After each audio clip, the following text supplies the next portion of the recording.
Hello and welcome to More Emojis. Today we are going to talk about two-note neumes in this video. We only have the pes and the cleavies to discuss this time, so it'll be a pretty quick video as compared to some of the other ones. Alright, we're going to start with the pes. You might also see the pes referred to as the podatus. It's the same thing, it just comes from a Latin word that means foot. It's a two-note ascending neume, so you have lower note, then higher note. You always are moving towards that second note. The movement is always inherently towards that higher note of the two. It doesn't matter if it's a light form or an emphatic form. And as always, the default form of the pes is light. Like every other neume I've presented to you, like every other neume that I will present to you, the default is always light. All right, let's take a look at that bottom photo. The antiphon is taken from Hartker, Expectabo Dominum. It's another office antiphon. You'll see that I've circled the light, normal pes. It also has an L above it, which means to raise up.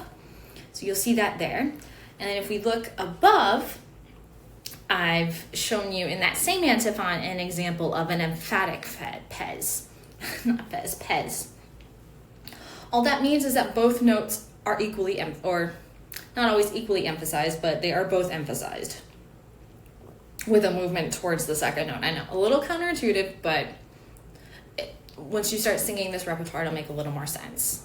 I've tried this experiment with others, and I've been told it's easier to write a check mark than it is to write the light form. Okay, I do hear you, but imagine that you're using something like a fountain pen, where you have to stop your pen at the bottom of that check mark before not lifting, but before raising that pen up to make that second stroke. Whereas with the first stroke, it's all one gesture. The second, you have two gestures, hence it's emphatic. Another form that I did not put on this slide, but that you'll sometimes see, will be the light form of the pes with that little hammer-looking thing again at the top, the epizema that has thus returned. That says that that second note should receive even more emphasis. But because this is just an overview, I'm giving you two easy forms that you can find really quickly in your graduale triplex or your graduale novum. All right, the second two-note neume that we have is the cleavis.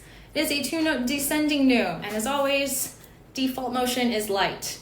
Again, I've given you an example from Hartker, Laudabo Deum meum, and you'll see that we have a cleavis. The second neume there, and it's higher than lower, and that's all.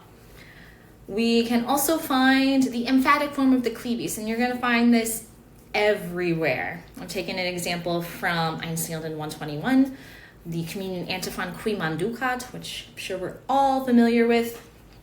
And if you're not, oh, it's such a gorgeous, gorgeous antiphon.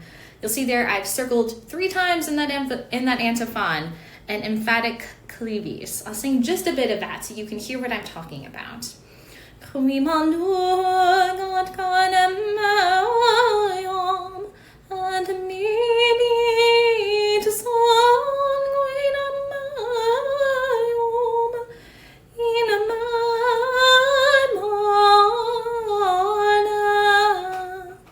et ego in eo dicit Dominus. Definitely wasn't perfect, and I just noticed I found a fourth emphatic cleavis that I did not circle over D cheat. Also to the side, I did not execute that torculus twisticus, as I like to call them, over Dominus quite correctly. But for the sake of the emphatic cleavis, I hope that you have an idea of what emphasizing both of them mean. And I can't tell you it's going to be equally emphasized. I like the word emphasized because it's not often a word that we associate with Western art music. It's hard for me to explain. I don't like the word lengthen because we're very used to hearing you need to make that note longer, okay? But emphasize, I think, does better justice to both the text and the melody. You can also think of it as like a tug or a pull, something that just stretches the note just a little bit. All right, I hope that you've enjoyed, as always. Feel free to post any questions that you have down in the comment box. And as always, you can feel free to shoot me an email. Thank you so much.